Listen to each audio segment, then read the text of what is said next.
सुप्रभात बच्चों। इसके पहले वाली वीडियो में हमने रस क्या है, उसकी परिभाषा तथा कुछ महत्वपूर्ण बातों के बारे में जाना था और आज की वीडियो में हम रस के चारों तत्वों के बारे में जानेंगे, पढ़ेंगे। तो चलिए देखते हैं। सबसे पहला तत्व है स्थायी भाव। स्थायी भाव के बारे में हमने पिछली वीडियो में भी पढ़ा था कि मन में, हमारे मन में या प्रत्येक व्यक्ति के मन में जो भाव, कुछ भाव ऐसे हैं जो सुषुप्त अवस्था में रहते हैं, सोए रहते हैं, जन्म से ही ये भाव होते हैं, उन्हें हम स्थायी भाव कहते हैं। दूसरा हमारा है विभाव। अब विभाव का शाब्दिक अर्थ है कारण।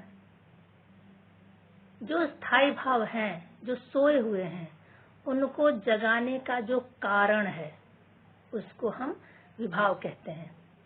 देखिए मैंने यहाँ लिखा, स्थायी भाव को जागृत करने का साधन, कारण या वस्तु को विभाव कहते हैं। जो स्थायी भाव को सुषुप्त अवस्था से जागृत कर दे, उस साधन को, उस कारण को या वस्तु को हम विभाव कहते हैं। अब विभाव के दो भेद हैं। देखिए आप लोगों ने अच्छी तरह से समझ लिया कि कारण को ही, उसका शाब्दिक अर्थ है कारण, उस साधन को, उस वस्तु को, उस कारण को विभाव कहते हैं, जिसके द्वारा स्थायी भाव जागृत हो जाता है। विभाव के दो भेद हैं। पहला है आलंबन विभाव और दूसरा है उद्दीपन विभाव। आलंबन विभाव सजीव होते हैं और उद्दीपन विभाव निर्जीव होते हैं। तो बच्चों आप इसको याद कर लेंगे कि आलंबन विभाव जो है वो सजीव है और उद्दीपन विभाव जो है वो निर्जीव है। तो आइए हम एक एक करके आलंबन विभाव और उद्दीपन विभाव को समझेंगे। सबसे पहले देखते हैं आलंबन विभाव क्या है। तो आलंबन विभाव का भी शाब्दिक अर्थ है सहारा। आलंबन का शाब्दिक अर्थ क्या है? सहारा। अब सहारा किसका सहारा? भावों का सहारा, स्थायी भावों का सहारा आलंबन विभाव कहलाता है। अब आलंबन विभाव में भी दो इसके भेद हैं, आश्रयालंबन और विषयालंबन।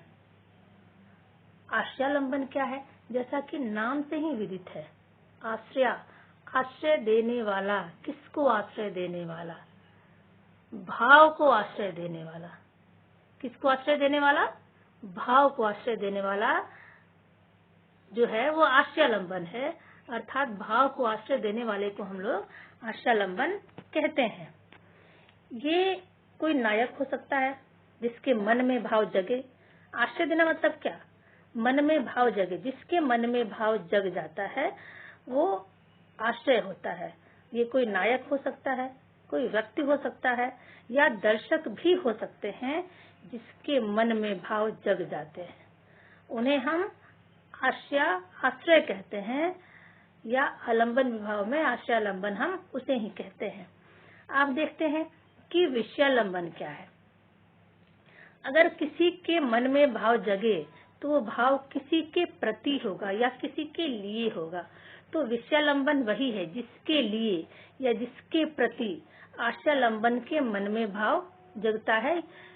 जिसके लिए या जिसके प्रति आश्रय के मन में भाव जग जाए उसे विषयालंबन कहते हैं। ये कोई विषय हो सकता है जिसके प्रति भाव जगे, कोई कारण हो सकता है, कोई साधन हो सकता है, जिसके प्रति भाव जग जाता है उसे हम विषयालंबन कहते हैं।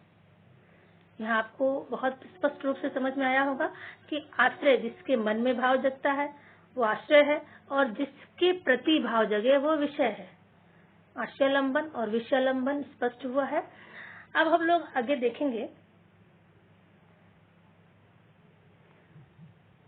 कि उद्दीपन विभाव क्या है। विभाव के दो भेदों में हम लोगों ने आलंबन विभाव समझा, अब उद्दीपन विभाव देखेंगे। देखिए यहाँ पे उद्दीपन विभाव जो है उसका शाब्दिक अर्थ है तीव्रता। उद्दीपन विभाव का शाब्दिक अर्थ है तीव्रता या प्रज्वलित होना। ठीक है, अभी हम लोग इसको इस तरह से समझेंगे। मैंने यहाँ पे लिखा है, देख सकते हैं आप। जिस परिस्थिति या वस्तु के कारण भाव जगता है, जो भाव को जगाने में सहायक हो, उसे उद्दीपन विभाव कहते हैं। आलंबन में आपने देखा कि जिसके मन में भाव जगे आश्रयालंबन, जिसके लिए भाव जगे विषयालंबन। अब उस भाव को जगाने में जो सहायता करे, जो हेल्प करे, उसे हम लोग उद्दीपन विभाव कहते हैं। ये कोई परिस्थिति हो सकती है, बाह्य परिस्थिति के कारण भाव जग जाता है, कोई वस्तु हो सकता है। ये निर्जीव होता है उद्दीपन विभाव। जो आसपास का वातावरण होता है वो निर्जीव की श्रेणी में इसे लेते हैं। परिस्थिति जैसी बन जाती है, वस्तु या कारण जो भाव को जगाने का कार्य कर देते हैं, उसे उद्दीपन विभाव कहते हैं। उद्दीपन विभाव भी दो तरह के होते हैं, एक बाह्य उद्दीपन और एक आंतरिक उद्दीपन। आप इसे अच्छे से समझ लेंगे कि उद्दीपन विभाव जो भाव को जगाने में सहायता करे, सहायक बने, उद्दीपन विभाव है। अब देखिए स्थायी भाव को जगाने में, अब उद्दीपन विभाव में भी दो इसके भेद है, बाह्य उद्दीपन और आंतरिक उद्दीपन। बाह्य उद्दीपन में क्या आता है, कोई प्राकृतिक वातावरण, जैसा हमारे आसपास वातावरण रहेगा प्रकृति के द्वारा, जो वातावरण हम देखते हैं प्रकृति से संबंधित, वो प्राकृतिक वातावरण वायु उद्दीपन में आता है। ठीक है। अब देखिए आंतरिक उद्दीपन क्या है, वैसा प्राकृतिक वातावरण जिसके कारण भाव जगने में सहायक हो, या जो वातावरण भाव को जगाने में सहायता प्रदान करे, उन्हें वायु उद्दीपन कहते हैं। लेकिन अगर कोई क्रियाकलाप हो, भाव भंगिमा हो, कोई इशारा हो, वो इशारे या भाव भंगिमा या क्रियाकलाप जो है वो अगर स्थायी भाव को जगाने में सहायता पहुंचाए या सहायक बने, तो उन्हें हम आंतरिक उद्दीपन कहते हैं। ये आंतरिक उद्दीपन मतलब मन के अंदर से निकलने वाले जो भाव हैं, जो कि आश्रय के हृदय में भाव को जगाने में सहायता कर देते हैं, उन्हें हम आंतरिक उद्दीपन कहते हैं। तो बच्चों, आपको यहाँ स्पष्ट रूप से समझ में आया होगा कि बाह्य उद्दीपन क्या है, हमारा जो प्राकृतिक वातावरण है हमारे आसपास के, या आंतरिक उद्दीपन क्या है, जो क्रियाकलाप हम देख लेते हैं, भाव भंगिमा देखते हैं, या आश्रय जो देख लेते हैं, या जो ऐसे इशारे वगैरह हैं जिसके कारण या जिसकी सहायता से भाव को प्रज्वलित होने में, तीव्र होने में, उद्दीप्त होने में और तेज होने में सहायता मिल जाती हो, उसे हम लोग उद्दीपन विभाव कहते हैं। अब अगला हमारा जो है वो है अनुभाव। स्थायी भाव ने पढ़ा, विभाव पढ़ा, अब अनुभाव पढ़ेंगे। अनुभाव क्या है? अनुभाव का शाब्दिक अर्थ है क्रिया प्रतिक्रिया, चेष्टा। हम लोग चेष्टा भी कहते हैं, जो हम कोशिश करते हैं, या आश्रय जो कोशिश करे, जो क्रिया प्रतिक्रिया करे।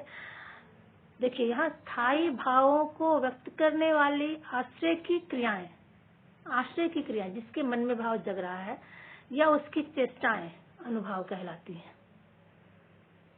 इससे पता चलता है कि आश्रय के हृदय में भाव क्रियाशील है, मतलब वहां जन्म उसने ले लिया है। किसके हृदय में? आश्रय के हृदय में। भाव तो आश्रय आलंबन के हृदय में ही जगते हैं। तो वहां पर उसकी जो क्रियाएं हैं, उसके द्वारा की गई जो चेष्टाएं हैं, आश्रय आलंबन या आश्रय के द्वारा की गई जो चेष्टाएं हैं, उसकी जो क्रिया प्रतिक्रिया है, वो स्थायी भावों को जगाने के बाद उसके द्वारा की गई चेष्टा अनुभाव कहलाती है। अब इससे हमें देखने वाले को, दर्शक को पता चलता है कि आश्रय के हृदय में भाव क्रियाशील हो चुके हैं, जगने लगे हैं, उसे ही अनुभाव कहते हैं। तो बच्चों, आपको यहाँ तक तो समझ में आ गया अनुभाव किसे कहते हैं। आज की वीडियो में हम लोग इतना ही समझेंगे। आगे के वीडियो में हम लोग इसके आगे की पढ़ाई करेंगे, इसके आगे समझेंगे। तब तक के लिए धन्यवाद।